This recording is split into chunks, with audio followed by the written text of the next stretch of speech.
Welcome back, everyone. Okay, so at this case here, we stopped by aligning or getting the paragraphs exact the same.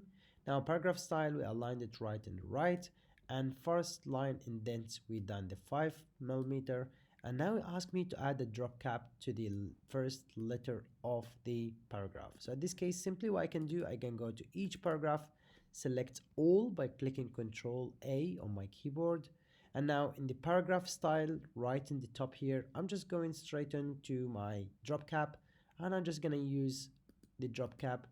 Again, this is supposed to be covering the whole paragraph if it's not mentioning over your InDesign practical exam.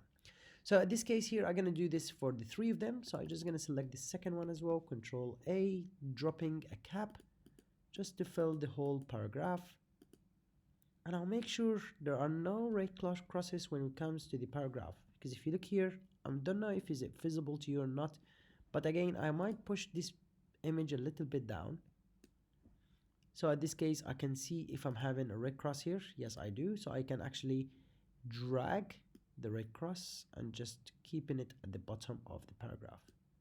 Here we go. So now I'm having the second one with a U, and in this case again, if I just click Control A within my text, I'm highlighting the whole paragraph. Again, I can push this. Look, it disappeared because again, in this case, it's overly than what I'm expecting. So I'm having all the frames over here. So I'm just gonna keep it as it is at the moment. I'm gonna go to the third one again. At this case, I'll try to be creative since it's not mentioning. So I'm just gonna upper the case to match whatever's over here. So I'm just gonna drag it up until they kind of matching, or I can just click on the letter here and find out what is the number of it. So it's 7. I'm just gonna go over it again and just make sure this is 7. Or also I can actually change the letter itself to make it match. Here we go. So I'm having now those are 2 matching. I can drag my image back on. For the fact here there is one step is missing. Let me just go to the text, make sure I minimize the size of the text. There's one part here I did not add yet. So, and this is probably because this depends on the colors. So if you look here, it tells you add a topic of your own choice with font type this, font size this, uppercase with black fill and red stroke.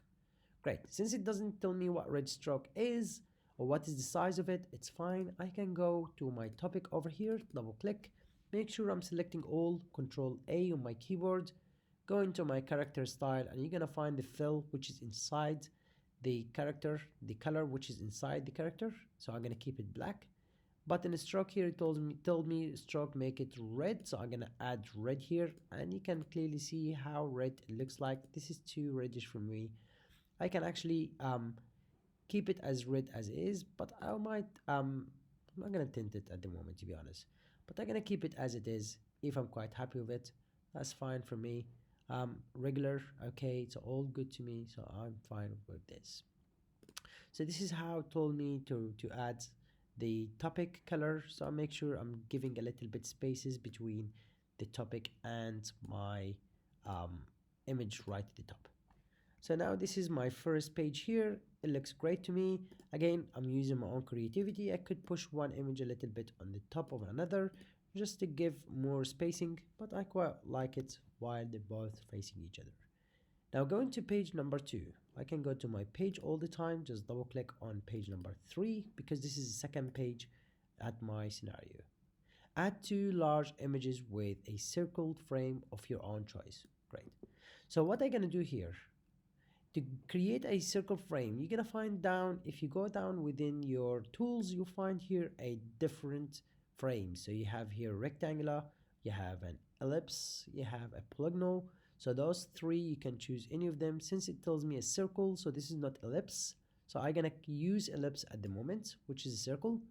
Now if I click ellipse at this case, now look how it doesn't look like a circle to me. So simply to get the circle, just click shift while you're holding your mouse. So in this case, look, if I click shift, it becomes a perfect circle. Again, shift without shift.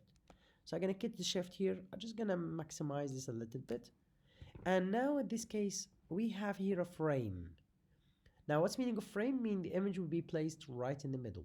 So I can go to the fill at this case. And look here, we cannot find anything that tells me what images shall it goes inside. But at this point, I can be a little bit more intelligent, and I can drop my image straight on inside. Just go again to my images. I can drop my image inside the circle. So let's say, for example, I'm using, let me just use this at the moment, or I can use actually this robotic. So look, I'm gonna use my intelligent way. So I'm just gonna drag this and drop it inside the circle. Now we're gonna find the robot is inside or within the circle. Just to make sure this is more clear to us, I'm just gonna enlarge the image itself, and you can see the robot is within the circle itself. See that? So I'm having the robot within the circle. So if I moved away from the circle, you can see the robot inside the circle. However, this circle doesn't have a stroke. So it doesn't have a color. So if I need to get a color for it, simply I can click on the circle and I can add my own stroke. So let me just add a black stroke here. I can actually get the point of the stroke or the thickness of stroke to be either harsher or thicker, or I can get it to be thinner. Now, more thinner, more it gives you elegant look to your design. Also here you can change between, if you need two instead of one line, you can get actually a 3 thickness line. At this case, it depends on the thickness of again your line. So in here you can see 3 of them. So I can change between them if I wish to. I will stick to the simple one, which is solid, and I'll drop it down to around 3 points. Let's follow up what else it asked me to do. 2 images with circled frames. It doesn't, okay, it looks good with 1 circle for me, but again, since it tells me 2 circles, so why not? So in this case, I might get another circle here. Click on shift, make sure this is a circle.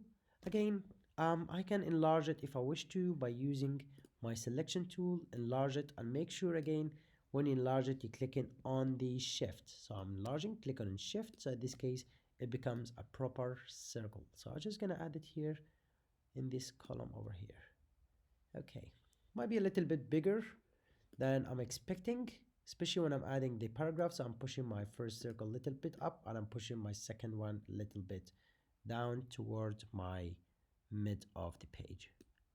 Good. Now simply what I'm gonna do, simply I'm gonna go to my images. So I'm gonna go to number 9, just drop it right in the circle. And as you see here, this is a black background. Okay, fair enough. So what I'm gonna do here, Control Z to undo. Just drag the image how I want it. I can actually minimize the image size a little bit, and then whoops, dragging the image toward my circle. Here we go. Let me just drag it a little bit even smaller. Okay, if you're quite happy with this, feel free, you are the designer. If you're not quite happy with it, honestly, I'm not quite happy with it. So simply what I need to do is just deleting the image itself, and you're gonna find again the circle still placed within the desired place. So let's say, for example, I need to change it to another image. In this case, I'm just gonna use this robot over here. So I'm just dragging the robot inside the circle. So I'm gonna double click to get the image itself. Look how huge it is. So to keep a hold of the image, or to hold it properly, or to find out how huge it is, you can control minus, and then at this case I'm just using again my shift to make sure this is again minimized without losing any pixels. So here we go. So I'll zoom in again toward the image. I'll make sure this image right in the middle. Great. Now at this point the image is still outside the frame, but we cannot see it because it's within a specific frame. I can give it another black stroke properly. So I'm just gonna click outside first, going again to my circle, give it a black stroke, and going to 3 as the other one. So I'm just going to zoom out here.